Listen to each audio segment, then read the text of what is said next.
Willie, I'll start with reflections, obviously, on quite a poignant day yesterday with Phil Lowe's funeral. I just wondered what your thoughts were of the day in general. Yeah, really lovely ceremony. Some wonderful stories. It was good to hear. In depth about his life. Obviously, we know Phil as a rugby player, but just to hear some of the stories of what he was like as a person and some of his quotes and beautiful ceremony. Obviously, a lot of people here at Craven Park, and obviously it was a sad day, but it was a day that everyone celebrated his life.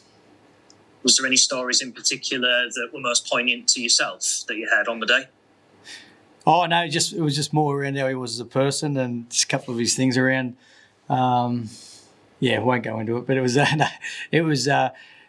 a gentleman.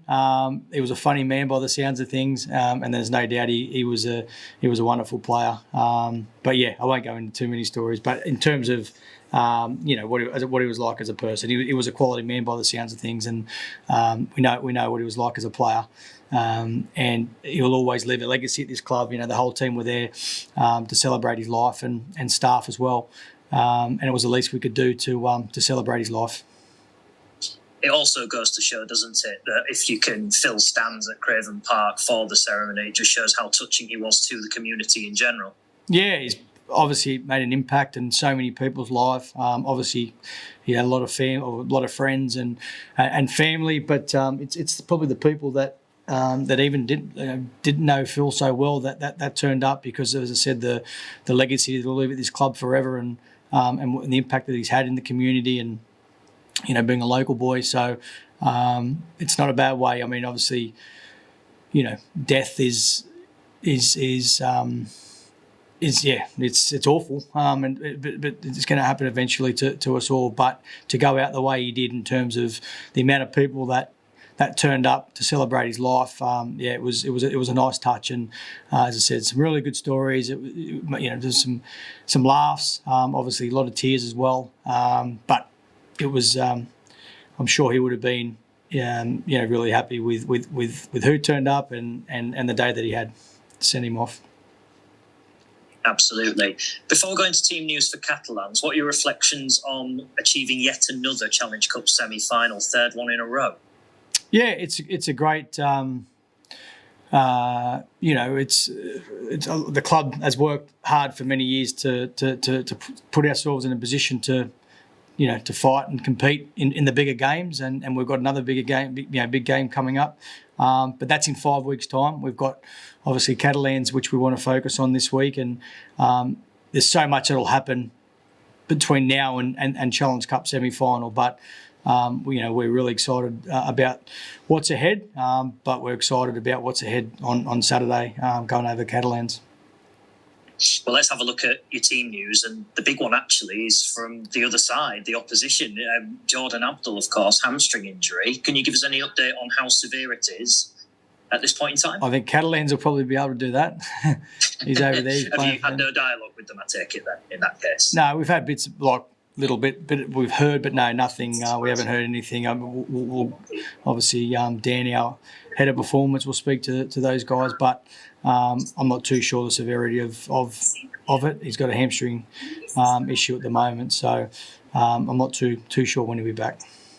Okay, so stumps my next question of, if it is severe enough for him to be long-term injured, would he potentially be coming back to the UK to have his rehab? Or do you think he'll stay in France at this point? You'll have to ask Catalans.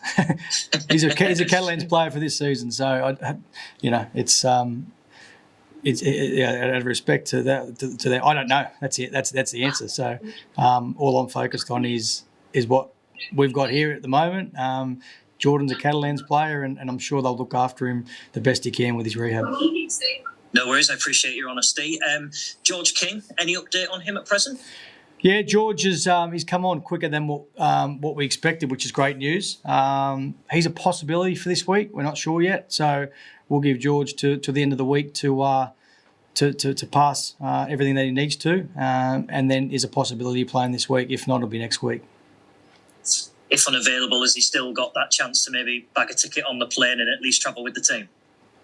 Yeah, we'll need to finalise the team. We're not sure, and we'll finalise more. We'll speak to the players around what the team looks like on Thursday. Usually we'd sort of have a better idea earlier in the week, but because George is a possibility, there's a couple little niggles. But as I say, we'll look to name a team later on in the week. He's also a player, isn't he? As you well know, he's one of those players that even if he is injured, he's probably going to want to try and patch it up and maybe declare himself ready, maybe before the physios would like him to be. Yeah, he's a true warrior. Yeah, absolutely, he's a warrior. I mean, George is one of those players that touch wood. I mean, he's had an injury, but he hasn't had too many over the years. He's played, plays week in, week out. Obviously, knows how to play through. Being hurt. I mean, being hurt and being injured is two different things. Some players can't play when they're hurt. George certainly can. He knows how to handle pain. Obviously, injuries are a separate thing. When you're injured, and whatever the severity is of the injury, it'll determine how long you're out. George's was initially 6 weeks, and there is a possibility he could be back this week. But as you just said, he knows his body, George, but the issue with hamstrings is you need to be right mentally. You could feel okay, but you need to tick off a lot of boxes. And we've got a really great medical team here that have worked hard to get George into the position he's in now. So now it's a matter of just making sure George is okay. And how do we know that? He's got to do some other tests to get through. He's got other tests to get through.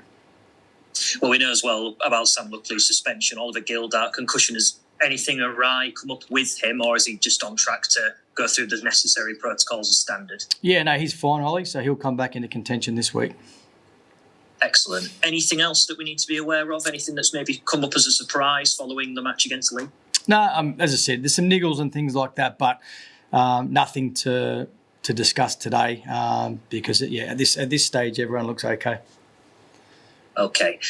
On reflection then of where you are in the league, 7 games in, you've had more wins in comparison to last year. Apart from possibly new recruits, what do you put that down to? It's hard to say. I think. I think we're going okay. I mean, we're it's only early days. Like it's I think if you ask me after round 20, 25, I'll hopefully we're in the same position. Like you're saying, having more wins than losses, but it's one of those. We're not getting ahead of ourselves. So, to be honest, I haven't looked deeply into it enough to go, what is it down to? What I do know is how hard the players work, and I know how their pre-season and how hard that was, and the detail that the players go into, the communication amongst each other. So, in terms of all that, there's no doubt we're progressing and we're in a better spot than we were last year. Why is that? It's because probably the group's been together now a lot longer. We've brought in some new players. I think we've brought in the right mix. There's no doubt about that. But, the players are working hard. And I think on the weekend was a perfect example that probably weren't playing near our best in that first half, but they found a way how to overcome that in the second half. And I think, I know what they do at training has a lot to do with that. On the new players, are you happy with obviously how they've settled into the area as well as how they've settled into the squad? Yeah, I am. I mean, obviously you check in all the time and see how the individuals going, how their families are going, and from the feedback that we're getting, everyone seems really happy. Probably the weather needs to change a little bit for a few, but it's overall we pride ourselves in being a family club and looking after our players, and the players obviously looking after each other. So I think we've got a good crew that look out for each other, and if anyone is doing it a little bit tough, or anyone can see someone else not coping with certain things, that they're onto it straight away. So I'd like to think that everyone that's come over is enjoying themselves. And they're certainly playing well. So, I think every recruit that we've got is doing their job when they've been given the opportunity. Who's the biggest whinger then when it comes to the weather? The coach. Oh, come on, you've had an extra year. You've had a chance to settle in. No, I think it's probably few guys. Maybe a guy lived in France for a year, guy that come over from Australia. So, not the locals. Fair enough. Yeah, I don't think the weather really changes down the M62, does it? But No. I suppose that's a way. It's an important factor going into this game because checking the weather, it's obviously a lot warmer over there than it is now.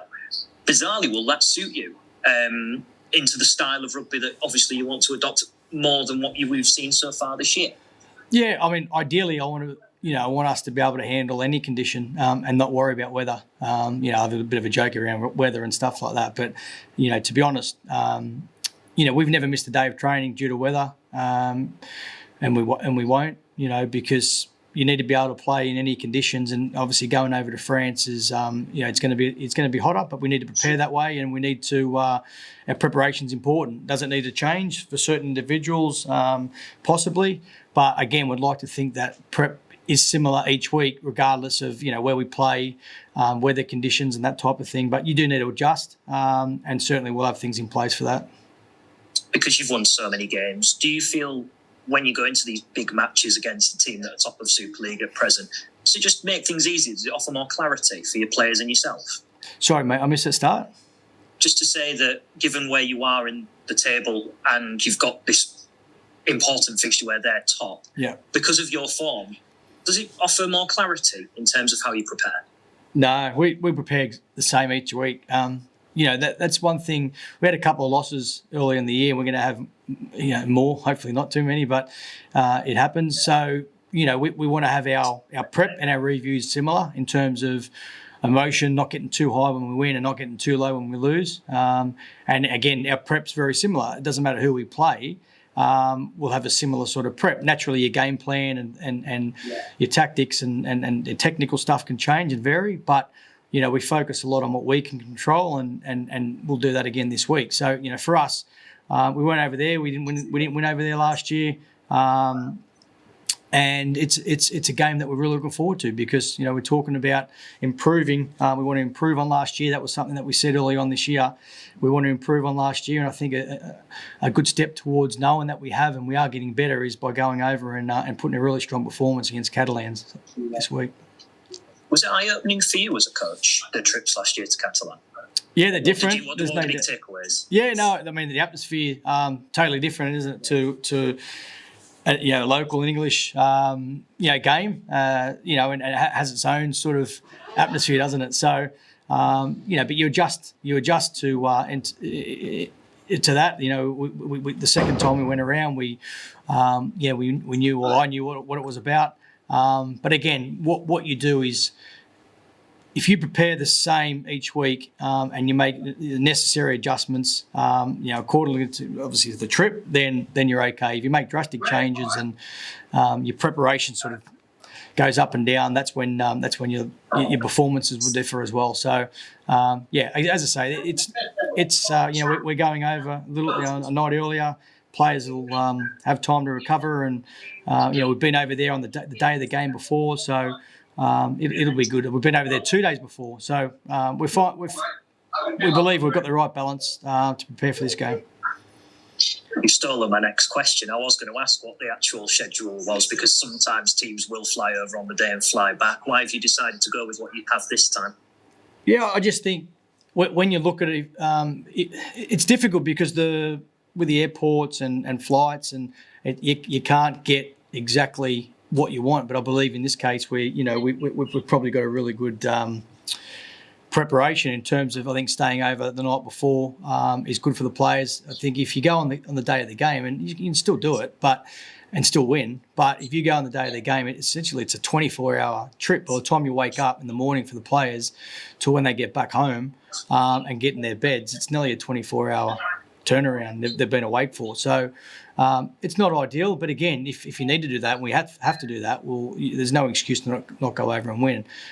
We had the choice to be able to go over the night before, which we've taken, and the senior players are on board with that. The team's on board with that. So it's we've had to slightly change a couple of things to make that happen, but it's a positive change. And you'll be glad, of course, you're heading over there with Tyrone May in a red and white jersey for KR rather than going up against you, I guess. Yeah, definitely. He's been a great recruit for us. Like what he brings on that field. Obviously, it's evident. People can see, but it's what he's bringing in team meetings and around the place. You put Tyrone in any competitive environment, and it brings the best out of him. He gets bored if you don't. So we're just going to make sure that we make sure everything's competitive for him. But yeah, he's been a great asset to us. He's a different character. He knows himself. He's a strong personality, and it's what we needed in that position. And he's doing a great job. Two more, because I'm fearful that I'm boring everybody. It's been announced as a friendly for England in France in June. How close is Mikey Lewis to putting that England jersey back on, in your point of view? Oh, that's a question for Sean Wayne. But I know Wayne was a fan. Obviously, he's got a lot of trust in Mikey. He picked him last year, and Mikey did the job for Wayne. So I've no doubt Mikey, given the opportunity again, he'll do the same job for him. He's what I was most pleased about last week is Mike would be the first to admit it. Like that first half, wasn't a Mikey Lewis sort of performance. There was a few kicks that he didn't execute, but then to have the ability to be able to have half time, reset for 15 minutes, and then he go back out and then put a performance in like he did in that second half, that shows a lot of growth and maturity. I'm sure Wayne would be looking at things like that. If Mikey played the same that he did in that second half as he did in the first, then what's he going to be like under pressure on a big stage? They'd be going. They're the sort of things that I'm sure Wayne would be thinking about. But for him to play like he did in the second half, it shows the growth. And I've said it many times that he grew a lot in that environment. I'd love him to see him back in that jersey, or at least amongst the squad, because the growth that we saw when he got out of that, it benefits us. But no doubt it'll benefit England as well, because they've got a handy player there. And finally, I missed the question earlier. Jesse Sue, obviously, it came out that you'd be appealing his one-match suspension. How confident are you that's going to be overturned?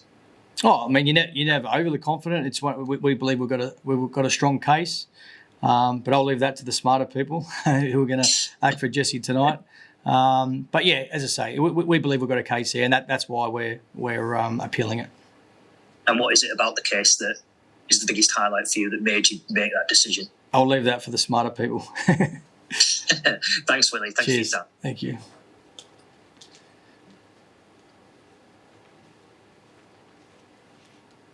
All good? Anyone? Hey, Willie. Sorry. Hey, mate. We'll jump in. How are you doing? All right, James, you? Yeah, good, thank you. That's all right, mate. Yeah, just on Saturday's game, it's not been a happy hunting ground for OKR. Now, what do you have to do differently from previous visits, performance-wise? Yeah, look, mate, they're a physical team. You know what you're going to get when you go over there, so it's there's going to be no surprises. We know what, especially after last week, what Catalans team will be playing against this team. But again, mate, I think I always go back to it. But look, if we can control what we do and have a consistent sort of game like we have, or start, that's important for us. Then we'll give ourselves every chance. And I think when we played them here last year, it was a game that was. It was a good ding-dong, and we got them in the back end. We've played well that first game. We had a lot of HIAs over there. That first game, I think there was four in total. But that's the performance, I believe, that changed our season. I was really proud of last year. The second time we went over there, we were well beaten from the start. So there's certainly some positives to take from what we've done over there before and get our learnings. But as I say, just go over there and be us and see where that takes us. Yeah, do you need to be more united than ever when you're playing Perpignan? Because they're obviously a physical side. They've got a passionate crowd behind them as well, aren't they? Yeah, definitely. I think you can't let the outside, in terms of the crowd and affect anything what we want to achieve. And like you say, you need to be connected more than ever over there in environments like that. So that's what I'm actually looking forward to seeing that, seeing how connected, and that'll give us a really good idea of our growth and where we're at. Because for me, like you said, if we show that togetherness and connection, and then that'll put us in a really strong position. If we want to play as individuals, or anyone gets overawed or anything like that, then that's when disconnection can happen. So looking forward to just to seeing the growth in the team compared to where we were this time last year. It's a good opportunity. Yeah, I was going to say, you've got Wigan, Saints and Warrington after this, and then it's the semi. Will you learn a lot about your 2024 prospects over these next few weeks? Yeah, we will. but I don't want to go too far ahead. As I said, like there's a lot that that'll happen before the next 4 or 5 weeks when we play that Challenge Cup. When you look too far ahead, especially when you've got teams, the teams that you mentioned, then it can get, you can get overawed or lose focus on what's the most important for us. The most important game is this week against Catalans, and if we just have a narrow focus around that, put everything into that game, and then seeing where we are after that, then we can worry about next week and so on. But we're really looking forward and excited for this week. It's a game that is going to test us, and when I say test us, it's physically and also mentally as well. But I like to think that we've got to. Where we're at the moment, and what sort of got us there is like you said before, mate, is that connection and that mentality that we've had is been a strong one. Good stuff. All the best for it and safe travels. Cheers, James. Thank you, mate. Sorry, Willie, just a quick one. Obviously, Jordan's settled in pretty well over there, aren't he? Are they going to miss him, do you think, at the weekend? Are you pleased you're not playing against him? Oh, look, Jordan is a very good player. We all know that. And what Jordan's done for them this year and the first 6 games, he's been Jordan Abdul, hasn't he? He's made an impact, and he's created opportunities for them with the ball. Obviously, his kicking game is one of the best in the competition. So, as I say, I'm not 100% sure where he's at. I'm taking it he's out this weekend, but when Jordan's not playing, he's obviously and what he brings on the field, he's going to, they'll miss his kicking game, I'd say, and they'll miss his organisation. But whether Nicarima's there or Rouge or whoever steps into that spot will do a job as well, and they've proven that. They had when Jordan went off, they beat St Helens when Jordan was off the field for pretty much majority of that game. So they're very capable spine without Jordan, but certainly Jordan's a very good player. We know that.